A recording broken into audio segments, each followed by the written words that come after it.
CET सेलचे जे commissioner आहेत त्यांचं म्हणणं आहे की गोंधळ काही नाहीये, सगळं व्यवस्थित आहे. मी यांचा इंटरव्ह्यू बघितलाय आणि त्यांनी जे मुद्दे मांडलेत मी तुम्हाला सांगतो. त्यांचा पहिलाच मुद्दा होता हा, काय की पर्सेंटाईल आणि पर्सेंटेज हे वेगळं असतं. पर्सेंटाईल आणि पर्सेंटेज मध्ये तुम्ही गफलत करू नका. मुलाला 100% पडले म्हणजे त्याला 200 पैकी 200 मार्क नाहीत पडले, त्याला कमी मार्क आहेत, तो शिफ्टचा टॉपर असतो, असं सरांचं म्हणणं आहे. ओके.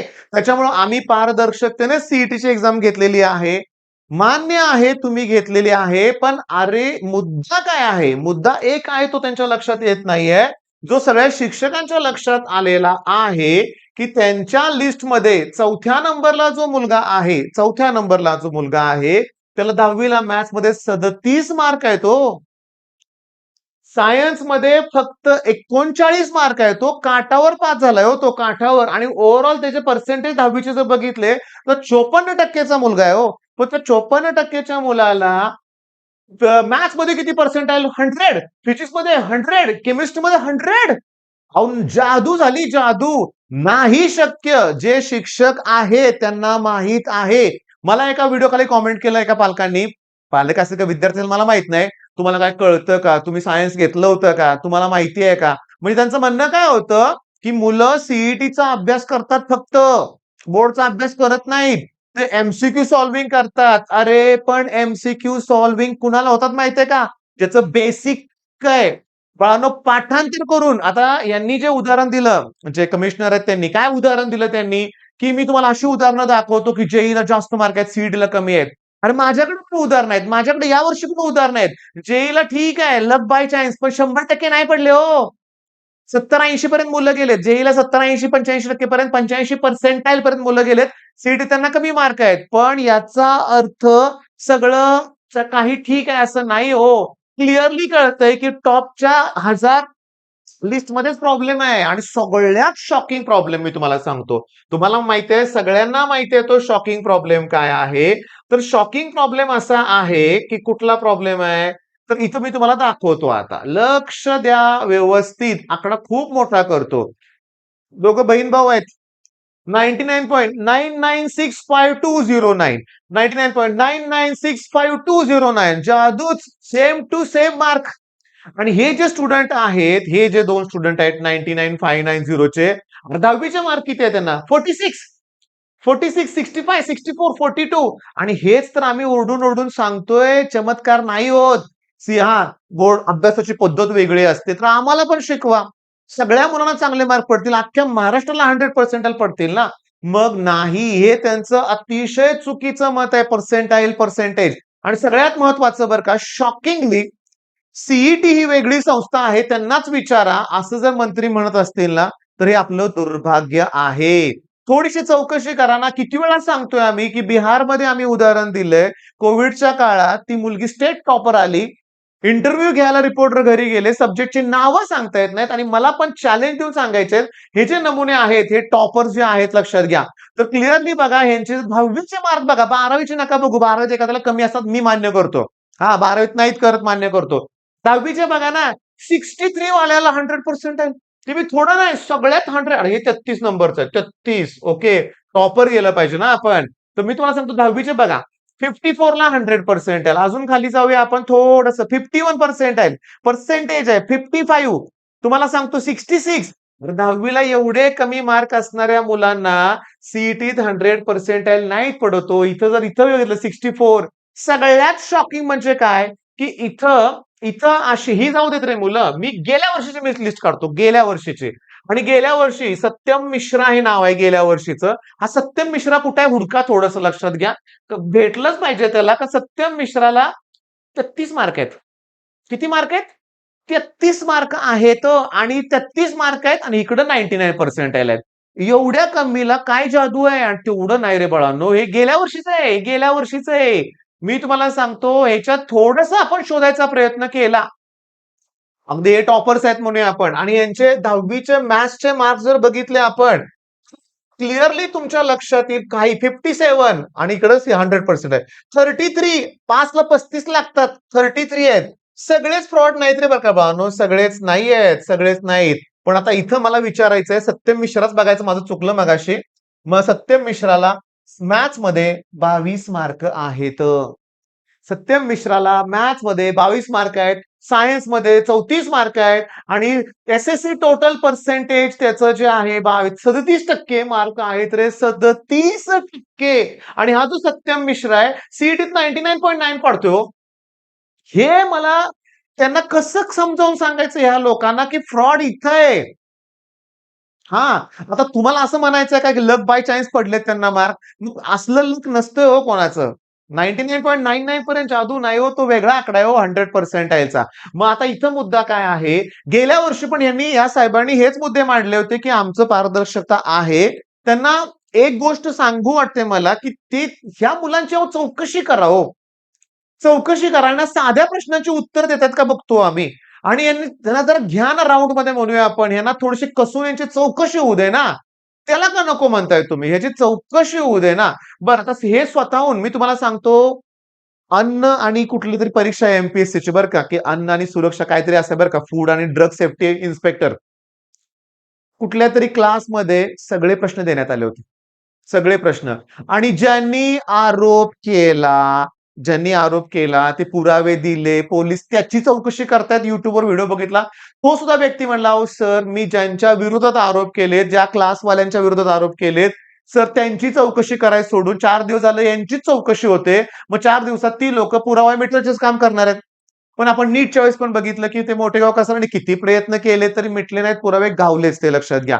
मग अशा वेळेस ते पुरावे उपयोगी पडले होते कुठले? ते जे फोन कॉल्स असतील वगैरे. मग आता ते फोन कॉल तर गेल्या वर्षीचे होते. या वर्षी तर क्लिअरली धडधाकटपणे सगळ्यांनी विकत घेतलेत रिझल्ट. अगदी बहीण भावाला सेम टू सेम आत्ताच दाखवलं तुम्हाला मी, काहीही चेंजेस नाहीत हो. आणि मी तुम्हाला सांगतो, मी एक व्हिडिओ आज बनवलाय. मी त्यात स्पष्टपणे सांगितलंय, की सगळे दोषी नाहीयेत. सगळे दोषी नाहीयेत लक्षात घ्या. मी सगळ्यांच्या विरोधात आरोप करत नाहीयेत. मी ड्रॉपर बद्दल मला सहानुभूती आहे. त्यामुळे मी 12वीचे मार्क बघूच नका म्हणतोय, पण 10वीचे बघा म्हणतोय मी 10वीचे. आता क्लिअरली सांगतो, की ह्या मुलाला 10वीला जरी पर्सेंटेज कमी असलं, मॅथ्समध्ये 96 आहेत. टॉपर आहे जो पहिला 1 नंबरचा म्हणूया आपण. कारण अशी मुलं असतात. हिस्ट्री, जिओग्राफी नाही आवडत, संस्कृत सुद्धा आवडत नाही अशी पण मुलं असतात हो बाळांनो. पण ओव्हरऑल बघितलं तर हे दाखवतोय आम्ही. बरं, आता ह्याला पुरावा म्हणता येत नाही. ह्याला पुरावा म्हणता येत नाहीये.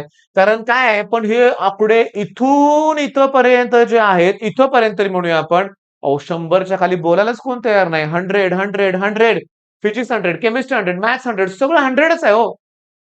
मग 100 वाल्या मुलांना 10वीला 46च पडतात, 37च पडतात, 38च मार्क पडतात. व्हॅल्यूवर 43 मार्क पडतात.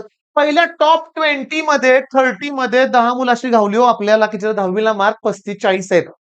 35-40 मार्क आहेत. बरं, नेक्स्ट 100 कडे नेक्स्ट 30 मुलं बघूया आपण. नेक्स्ट 30 मुलांमध्ये गेलो, तरी पुन्हा 42 मार्क आहेत. मॅथ्सचे मार्क काढतोय मी मॅथ्स. 60 mark, 60 mark, 60, 68, 72. अहो संख्या जास्त आहे 63. अगदी मी तुम्हाला सांगतो, अल्जेब्रा जॉमेट्री सारखं सोपं काही नाहीये. पेपर पॅटर्न सोपा असतो लक्षात घ्या. आणि त्यात चांगला स्कोर करणं काय अवघड नाहीये. प्रॉब्लेम कुठं होतोय आम्हाला? तुम्ही खाली जावा. 2000-3000 नंतर आमचे टॉपर आम्हाला दिसतायत. 99.6 वाले, 99.4 वाले, की ज्यांना बोर्डाला अगदी पैकीच्या पैकी मार्क आहेत. 10वीला पण चांगले मार्क आहेत. 18-18 तास कष्ट घेतलंय. आणि इथं टॉप 100 मध्ये आम्हाला दिसणाऱ्या मुलांपैकी 44 मार्क आहेत. रे कोण आहे हा 44?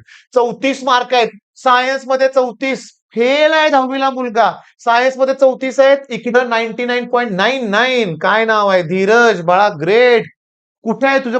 तू मला बघत असशील धीरज व्हिडिओ, तर कॉमेंटमध्ये दे आमचा तुझा कॉन्टॅक्ट नंबर. तुझ्याकडनं काही शिकायला मिळालं तर बघू आम्ही. तुझ्याकडून काही शिकायला मिळालं तर बघू, की सायन्समध्ये फेल झालेली मुलं, सायन्समध्ये फेल झालेली मुलं लक्षात घ्या. आणि इथं फिजिक्समध्ये 100 पर्सेंटाईल, केमिस्ट्रीमध्ये 99.99 पर्सेंटाईल. केमिस्ट्री जाऊ दे, फिजिक्स 100 पर्सेंटाईल. कुणाचंही काम नाहीये. सायन्समध्ये फेल विद्यार्थी, 10वीच्या सायन्समध्ये फेल विद्यार्थी सीईटीला 100% आणतोय. मग हा फ्रॉड नाहीये का? नाहीये, नाहीये. ठीक आहे. हा, ती एक्झाम वेगळी होती, ही एक्झाम वेगळी आहे. असं तुमचं म्हणणं आहे. ठीक आहे, आम्ही ते मान्य करतोय. पण असं जे काय आहे चाललेलं, काय चाललंय तुम्हाला सांगू का? 2021 पासून थोड्या मुलांपासून सुरुवात झाली. आता 400-500 मुलांपर्यंत आकडा गेलाय. नेक्स्ट इयर 4000 मुलांकडे जाईल. 4000. आणि 4000 मुलं कुठे असणार आहेत? COP, PICT, VIT, okay, Walchand, VJTI, Sardar Patel या कॉलेजमध्ये घुसणार हे लोक. अरे 15 लाख भरायचं आहे ना, बिझनेस कर कुठला तरी, 15 लाख 20 लाख रुपये बिझनेस करा, कुठे शेअर मार्केटमध्ये गुंतवा, तिथं इन्क्रीमेंट होईल, बिझनेस मध्ये चौपट करा ती रक्कम. इकडे कशाला येत आहे? मी तुम्हाला सांगतो, इथं काही असं बऱ्याच कॉमेंट व्हिडिओवर बघितलंय की काही नगरसेवकांची मुलं आहेत म्हणे. तर आपल्या मुलाला नगरसेवकच बनवा ना. त्यासारखी बेस्ट ऑपॉर्च्युनिटी कुठली आहे? काय शिकून करणार आहेत सांगा बघू? काय शिकून करणार आहेत? इथं गोरगरीब मुलांच्यावर अन्याय होतोय. आणि मी तुम्हाला सांगतो, दुपारी मी व्हिडिओ अपलोड केला का सीईटी सेलनं चांगला निर्णय घेतला म्हणून. ओके. तर काही मुलांनी कॉमेंट केलं की तिकीट पोचलं वाटतं सीईटी सेल कडून, किती पैसे मिळाले तुम्हाला? तर एक लक्षात घ्या की सीईटी सेल कडून आम्हाला काहीच मिळत नाही किंवा तसली अपेक्षा नाहीये. आम्ही जे YouTube वरून तुम्हाला प्रयत्न करतोय, आज गिरी सरांचा पण व्हिडिओ आलाय. उद्या बाकीच्या शिक्षकांचे पण व्हिडिओ येतील. सगळ्यांचा सपोर्ट आहे तुम्हाला. फक्त कशासाठी? की आम्हाला पण वेदना होतायत ना. आम्ही ज्या मुलांना शिकवतोय आणि याच्यात काही कॉमेंटमध्ये लक्षात येतंय, की काही कॉर्पोरेट क्लासेस आहेत, म्हणजे बिझनेस मोठे असणारे क्लासेस. मग त्यांच्या डायरेक्ट असं एका मुलानं कॉमेंट केलंय, त्यामुळे मी नाव कोणाचं घेत नाहीये. ओके. टिपिकल एखादा क्लास आहे, त्याचे डायरेक्टर आहेत, मोठा क्लास आहे कॉर्पोरेट लक्षात घ्या, नॅशनल लेव्हलचा म्हणूया आपण. मग त्यांची मुलगी, तिला पण चांगले मार्क पडलेत. मी सांगतो सगळ्यांनी मुलांनी एक्सपोज केले सगळ्यांना, सगळ्यांना एक्सपोज केलंय. आता पण काय होतंय, पब्लिक मेमरी शॉर्ट असते. काही दिवसांनी आपण जातोय विसरून सगळं. आणि हे जे गुन्हेगार आहेत हे पुन्हा उजळ माथ्यानं वावरतायत. ओके. आणि आता किती धडपड चालली जोशी सरांची. किती कुठलं न्यूज चॅनल सोडलं नाहीये लक्षात घ्या. प्रत्येकाशी कॉन्टॅक्ट केलेत, प्रत्येकाला माहिती दिलेत. मग साम टीव्ही असेल, टीव्ही 9 असेल किंवा बरेचशे, आता मला आठवत नाहीयेत, बऱ्याचशा चॅनलवर सरांचा इंटरव्ह्यू तो झालाय, की सरांचे व्हिडिओ बऱ्याच ठिकाणी व्हायरल झालेत लक्षात घ्या. सगळ्यांना कळालंय, पण डोळ्यावर पट्टी जर बांधली असेल तर आम्ही काय करणार? आता कुणाबद्दल बोलतो तुमच्या लक्षात आलं असेल. आता या क्षेत्रात ज्यांची जबाबदारी आहे, त्यांनी चौकशीचे आदेश द्यावेत ना. पोलीस यंत्रणा, आता मी तुम्हाला छोटंसं उदाहरण देऊ का? पश्चिम बंगालचं उदाहरण देऊया. वेगळाच विषय आहे बरं का, लक्षात घ्या. ममता दीदी होत्या तिथं. जोपर्यंत ममता दीदी होत्या ना, तोपर्यंत तिथलं पोलीस त्यांचंच ऐकत होते. ओके. आणि तिथं बाकीच्यांच्यावर अन्याय, अत्याचार तुम्ही ऐकला असेल गोष्टी म्हणूया आपण, जाऊ दे म्हणूया आपण. आता पहिली गोष्ट म्हणजे जेव्हा सरकार चेंज झालं, बीजेपीचे सरकार आलंय, तर पोलिसांनी तृणमूल काँग्रेसच अनफॉलो केलंय. लक्षात आलं का? मग जे पोलीस आतापर्यंत ममता दीदीचं ऐकत होते, आता का अनफॉलो केलं? सत्ता गेली ना. म्हणजे ऑब्व्हियसली जर सत्तेत जे लोक आहेत, त्यांनी जर मनात आणलं, त्यांनी जर आदेश दिले, तर मला सांगा पोलीस डिपार्टमेंट कारवाई का नाही करणार? करू शकते ना. थोडीशी, अहो थोडीशी चौकशी करा. यांची नाही म्हणत मी, लक्षात घ्या. जे मी लिस्ट मगाशी दाखवली त्या मुलांची थोडी चौकशी करा. 2 मिनिटात पोपटासारखं बोलायला लागते, लक्षात घ्या. यांच्या पालकांची चौकशी करा. ओके. ह्यांचे बँक डिटेल्स तपासा ना. कुणाला ट्रान्सफर केले का अमाउंट म्हणून 15 लाख? लगेच समोर येईल सगळं, लक्षात घ्या. पण हे जे फ्रॉड करणारे लोक आहेत यांच्यावर जरब बसली पाहिजे. त्यामुळे मला आता सांगायचं, हे पर्सेंटाईल आम्हाला नका शिकू, हे आम्हाला माहितीये. माहितीये पर्सेंटेज वेगळं असतं, पर्सेंटाईल वेगळं असतं. पण आम्हाला फक्त एका प्रश्नाचं उत्तर द्या, की 10th फेल जो स्टुडंट आहे, तो 100 पर्सेंटाईल कसा आणू शकतो? अहो नाही आणू शकत हो. कितीही केलं तर नाही आणू शकत. नाही आणू शकत. हां, तो त्या शिफ्टचा टॉपर बनणं फार कठीण आहे. 22 मार्काचा मुलगा मगाशी तुम्हाला दाखवला मी. 22 मार्काचा. त्याला 100 पर्सेंटाईल, 99.99. आणि हे जे फ्रॉड करणारी लोक आहेत ना, जे 15-20 लाख रुपये भरून या गोष्टी करतायत ना, हे 100 पर्सेंटाईलच मागतायत. ऑब्व्हियसली पैसे भरून कोण 95-96 पर्सेंटाईल मागणार नाही. आणि एवढे पैसे भरून पुन्हा कॉलेज मिळत नसेल तर काय उपयोग आहे? त्यामुळं लिस्टमध्ये ही असली संख्या वाढत चाललेली आहे. माझ्या लास्ट एका व्हिडिओमध्ये एका मुलानं ना सगळं कॉमेंटमध्ये सगळ्यांचे नंबर्स दिले होते लिहून. ओके. ती कॉमेंट पण माझ्याकडे आहेच. सगळ्या ह्या मग ह्या 400-500 मुलांची चौकशी करणं अवघड नाही हो. 400-500 जाऊ दे, त्यातल्या रँडमली 10-20 लोकांची चौकशी करा, तरी फ्रॉड बाहेर येईल. तरी फ्रॉड बाहेर येईल. आणि अशा टाइपची प्रवृत्तीला वेळीच ठेचलं पाहिजे. नेक्स्ट टाइम ही गोष्ट अशा व्हायलाच नाही पाहिजेत, लक्षात घ्या. आणि आता माझी इच्छा आहे, की कोण सीईटी सेलला व्हिजिट देणार असेल तर त्यांना हा प्रश्न विचारा. पण त्यांची उत्तर फिक्स आहेत. काय फिक्स आहे? तेच, तेच, की 10वी एक्झाम हा वेगळा पॅटर्न आहे, सीईटी. अहो तुमची सीईटी अवघड आहे हो. जेईई लेव्हलचे प्रॉब्लेम तुम्ही टाकताय. जेईई लेव्हलचे मॅथ्सचा पेपर अटेम्प्ट होत नाही हो. 30-35 प्रश्न अटेम्प्ट करणारी जी आमची काही मुलं आहेत, मॅथ्समध्ये 70 क्रॉस करणारी मुलं, अहो ती 99च्या ब्रॅकेटमध्ये आहेत हो. ज्यांना सगळं जमतंय टेक्स्टबुक, ज्यांना बोर्डला 100 पैकी 100 मार्क आहेत, त्यांना अटेम्प्ट होत नाही हो तुमचे जेईईचे प्रश्न. लेंदी क्वेश्चन्स आहेत. फिजिक्स काय सोपं वाटलं व्हय तुम्हाला? मी तुम्हाला सांगतो बिलकुल सोपं नाहीये आणि केमिस्ट्री थोडंसं ईझी असलं तर त्यात पण सगळ्यांना चांगले मार्क नाहीत पडत हो. म्हणजे तुमची 10वी नापास मुलं कसे काय रिझल्ट आणले त्यांची चौकशी व्हावी. तुम्ही एक्झाम अगदी बरोबर घेतलेले आहेत. त्यात नो डाउट. अगदी कंडक्ट परफेक्ट केलेली आहे. पण कुठेतरी घुसलंय तुमच्यात कोणतरी लक्षात घ्या, की जे डिस्टर्ब करतंय सगळं. काय करतायत ते, की कॉम्प्युटरमध्ये काय घोटाळा करतायत? आता जे टेकमध्ये जे लोक आहेत त्यांना माहिती आहे ते शोधून काढू शकतायत ना. पण तुम्ही मनात आणलं तर द्या ना चौकशीचे आदेश. थोडी थांबवा ना तुमची प्रोसेस. कारण ही प्रोसेस सुरू झाली की तुमचं नाटक पुन्हा तेच, की आता ऍडमिशन प्रोसेस सुरू झाले, आम्ही काही करू शकत नाही. पुन्हा तेच, पुन्हा तेच. आणि एकदा सहन केले. यावर्षी तर सगळेजण याच्या विरोधात बोलतायत आणि एवढं असून पण डिसेंबरच्या एक्झाममध्ये परत तसंच झालं.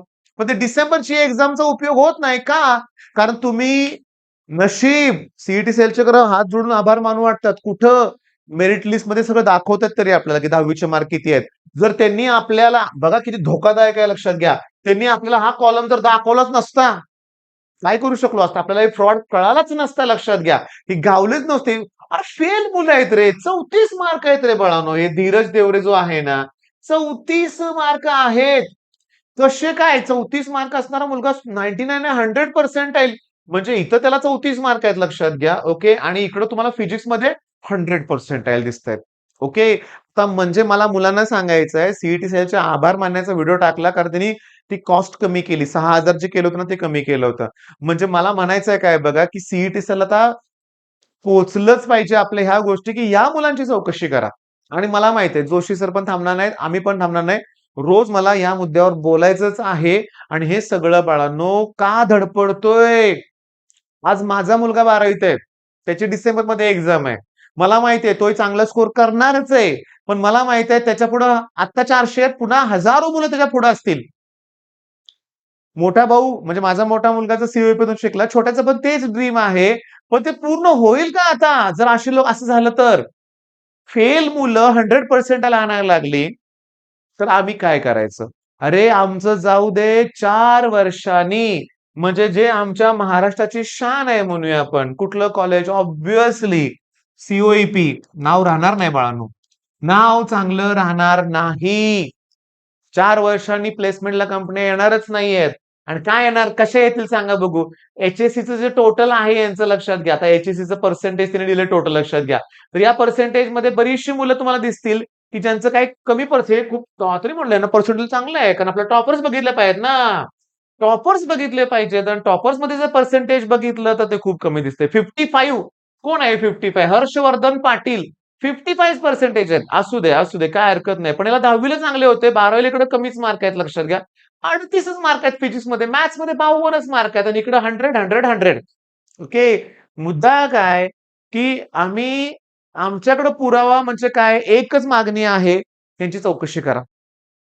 चौकशीतून चला ठीक आहे आम्ही खोटे ठरू. नाही ती मुलं हुशारच आहेत. त्यांना सगळं येतंय. बेसिक प्रश्न जमतायत. एक छोटीशी टेस्ट घेतली तरी त्यांना जमतंय. तर ओके.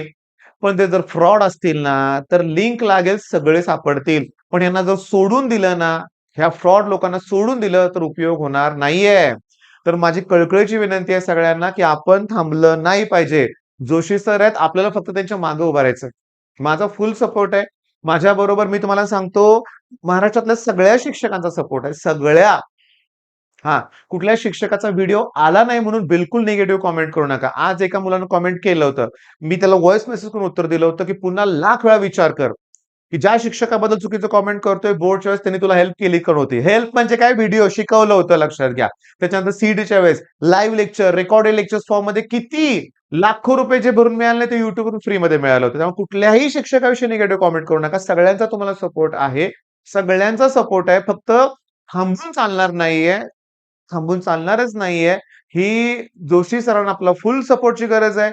कॉमेंटमध्ये पण तसं लिहा, की आणि त्यांच्या व्हिडिओ खाली पण त्यांच्या व्हिडिओला हाइप करा. त्याचे मुद्दे मांडतायत. ते अतिशय महत्वाचे आहेत आणि त्यांच्याच व्हिडिओ खाली हाइप का करा म्हणतोय? कारण ते आता पोहोचलेत. प्रत्येक न्यूज चॅनलमध्ये ते पोहोचलेत आणि एक वेळ अशी येणार आहे, की सीईटी सेल सुद्धा त्यांना बोलवणार आहे. त्यावेळेस त्यांच्या पाठीमागे आम्ही सगळे असणार आहेत आणि आमची मागणी एकच आहे, त्या मुलांची चौकशी करा. ओके. मग हा व्हिडिओ थांबवतोय. ओके. एवढा वेळ तुम्ही माझा व्हिडिओ बघितला मनापासून धन्यवाद. पण मोहीम सुरू ठेवायची आहे. All the best.